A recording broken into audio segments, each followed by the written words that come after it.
ಹಣಹುತ ಪ್ರಕರಣ ಅರ್ಥಾತ್ ಧರ್ಮಸ್ಥಳ ಫೈಲ್ಸ್ ತನಿಖೆಯಿಂದ ನ್ಯಾಯಾಧೀಶರೇ ಹಿಂದೆ ಸರಿದಿರತಕ್ಕಂತಹ ಸುದ್ದಿ.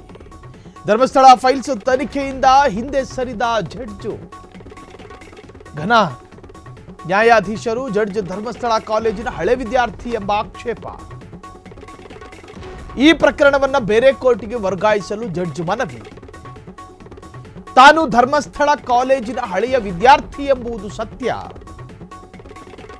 ಆದರೆ ಮೊಕದ್ದಮೆದಾರರನ್ನ ಯಾವುದೇ ಸಂದರ್ಭದಲ್ಲಿ ಮಾತನಾಡಿಸಿಲ್ಲ. ಈ ಮೊಕದ್ದಮೆಯಲ್ಲಿ ಯಾವುದೇ ವೈಯಕ್ತಿಕ ಆಸಕ್ತಿ ಹೊಂದಿಲ್ಲ.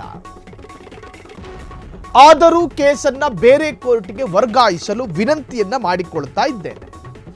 ಪ್ರಧಾನ ಜಡ್ಜ್ಗೆ ನ್ಯಾಯಾಧೀಶ ವಿಜಯ್ ಕುಮಾರ್ ರೈ ಮನವಿಯನ್ನ ಮಾಡಿದ್ದಾರೆ. ಗೌರವಾನ್ವಿತ ಪೀಠಕ್ಕೆ 25 ವರ್ಷಗಳ ಹಿಂದೆ ಧರ್ಮಸ್ಥಳ ಕಾಲೇಜಿನ ವಿದ್ಯಾರ್ಥಿಯಾಗಿದ್ದಂತಹ ಜಡ್ಜ್ ರೈ ಅವರು ಧರ್ಮಸ್ಥಳ ಫೈಲ್ಸ್ ತನಿಖೆಯಿಂದ ಹಿಂದೆ ಸರಿದ ಜಡ್ಜ್. ನಾವು ಅನೇಕ ಪ್ರಕರಣಗಳು ಈಗ ಕೆಲ ರಾಜ್ಯದಲ್ಲಿ ತಮ್ಮ ಮಕ್ಕಳ ವಿರುದ್ಧವೇ ಒಂದು ಪ್ರಕರಣ ಬಂದಾಗ ನನ್ನ ಕಣ್ಣು ಮುಂದೆ ಇದು ತೀರ್ಪು ಬೇಡ ಎನ್ನುವಂಥದ್ದು ಕೆಲ ಜಡ್ಜ್ಗಳು ನಿರ್ಧಾರ ಮಾಡ್ತಾರೆ. ಅಂದರೆ ಸ್ವಂತ ಎಮೋಷ್ನಲ್ ಇರ್ತಾವೆ, ಭಾವನಾತ್ಮಕ ಇರ್ತಾವೆ, ಅಥವಾ ಸಮಾಜದಲ್ಲಿ ಬೇರೆ ತರಹದಲ್ಲಿ ಚರ್ಚೆಗಳಾಗಬಹುದು, ಸಮಾಜಕ್ಕೊಂದು ಬೇರೆ ತರಹದ ಸಂದೇಶ ಹೋಗಬಹುದು. ಈ ಅರ್ಥದಲ್ಲಿ ಜಡ್ಜ್ಗಳು ಏನು ಮಾಡ್ತಾರೆ, ಅದನ್ನು ತಮ್ಮ ಮೇಲ್ಪೀಠಕ್ಕೆ ಅದನ್ನು ವರ್ಗಾವಣೆ ಮಾಡುವುದು ಸಾಕಷ್ಟು ಪ್ರಕರಣಗಳು ನೋಡಿದ್ದೀವಿ. ಹಾಗಾಗಿ ಈ ಪ್ರಕರಣದಲ್ಲೂ ಕೂಡ ಆ ನ್ಯಾಯಾಧೀಶರು ಅವರು ಹಳೆಯ ವಿದ್ಯಾರ್ಥಿ ಆಗಿರೋದ್ರಿಂದಾಗಿ ಇದರಲ್ಲಿ ಬೇರೆ ತರಹದ್ದಾಗುತ್ತೆ ಅಂತಲ್ಲ, ಬಟ್ ಆ ಧರ್ಮಸ್ಥಳಕ್ಕೆ ಸಂಬಂಧಪಟ್ಟಂತಹ ಕಾಲೇಜಿನ ಹಳೆಯ ವಿದ್ಯಾರ್ಥಿ ಅನ್ನೋ ಕಾರಣಕ್ಕೋಸ್ಕರ ಪ್ರಧಾನ ಜಡ್ಜ್ಗೆ ನ್ಯಾಯಾಧೀಶ ವಿಜಯ್ ಕುಮಾರ್ ರೈ ಮನವಿಯನ್ನು ಮಾಡಿದ್ದಾರೆ. ಈ ಪ್ರಕರಣವನ್ನು ಬೇರೆ ಕೋರ್ಟಿಗೆ ವರ್ಗಾಯಿಸಲು ಜಡ್ಜ್ ಮನವಿಯನ್ನು ಮಾಡಿದ್ದಾರೆ.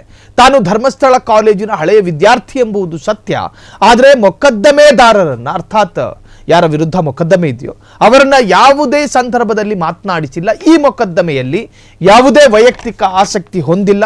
ಆದರೂ ಕೂಡ ಕೇಸನ್ನ ಬೇರೆ ಕೋರ್ಟಿಗೆ ವರ್ಗಾಯಿಸಲು ವಿನಂತಿಯನ್ನ ಮಾಡಿಕೊಳ್ಳಲಾಗಿದೆ. ಪ್ರಧಾನ ಜಡ್ಜ್ಗೆ ನ್ಯಾಯಾಧೀಶ ವಿಜಯ್ ಕುಮಾರ್ ರೈ ಮನವಿ.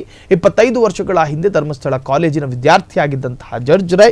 ಸೊ ಇದು ಒಂದು ತರಹದ ಆಶ್ಚರ್ಯಕರವಾದಂತಹ ಬೆಳವಣಿಗೆ ಏನೂ ಅಲ್ಲ.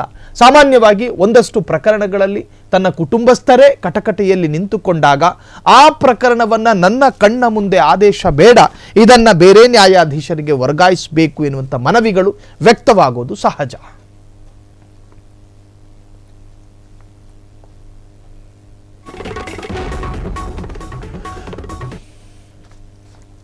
ಸೂಕ್ಷ್ಮ ಜಿಲ್ಲೆಯಾಗಿರ್ತಕ್ಕಂತಹ ಕರಾವಳಿ ಕಡಲ ತಡಿಯಲ್ಲಿ ಮತ್ತೊಂದು ಸೋಷಿಯಲ್ ಮೀಡಿಯಾದಲ್ಲಿ ಕೋಮುದ್ವೇಷದ ಸಂದೇಶ ಹರಿದಾಡಿದೆ. ಸೋಷಿಯಲ್ ಮೀಡಿಯಾದಲ್ಲಿ ಕೋಮುದ್ವೇಷದ ಸಂದೇಶ ಆರೋಪ. ಬೆಳತಂಗಡಿ ಮೂಲದ ವ್ಯಕ್ತಿಯಿಂದ ದೂರು. ಫೇಸ್ಬುಕ್ನ ಕುಲುಮೆ ಗ್ರೂಪ್ ಅಲ್ಲಿ ಕೋಮುದ್ವೇಷದ ಸಂದೇಶದ ಆರೋಪ. ಐಶಾ ಎಂಬ ಫೇಸ್ಬುಕ್ ಖಾತೆಯಿಂದ ಕೋಮುದ್ವೇಷದ ಪೋಸ್ಟ್. ಬೆಳತಂಗಡಿ ಪೊಲೀಸ್ ಠಾಣೆಯಲ್ಲಿ ಎಫ್ಐಆರ್ ಕೂಡ ದಾಖಲಾಗಿತ್ತು. ಉಜಿರೆಯ ಪುತ್ತುಮೋನು ಎಂಬುವವರಿಂದ ದೂರು ಹೋಗಿತ್ತು. ಪುತ್ತುಮೋನು ಅವರ ದೂರನ್ನು ಆಧರಿಸಿಕೊಂಡು ಪೊಲೀಸರಿಂದ ಪ್ರಕರಣವೂ ಕೂಡ ದಾಖಲಾಗಿದೆ.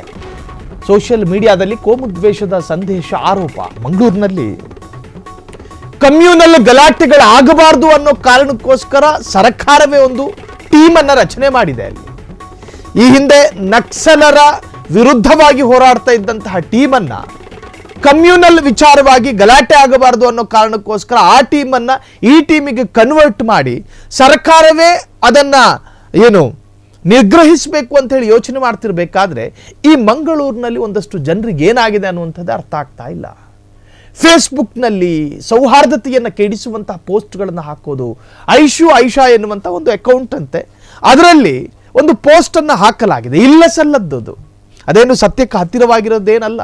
ಇಲ್ಲ ಸಲ್ಲದನ್ನು ಹಾಕಿ ಮತ್ತೊಂದು ಅಲ್ಲಿ ಗಲಭೆ ಆಗಬೇಕು ಅನ್ನೋ ಉದ್ದೇಶ ಅವರುಗಳಿಗಿರ್ತಾವೋ ಅಥವಾ ಇಲ್ಲಿ ಗಲಾಟೆ ಆಗಬೇಕು, ಚೆನ್ನಾಗಿರೋದು ಇಷ್ಟ ಆಗೋದಿಲ್ವೋ ಗೊತ್ತಿಲ್ಲ.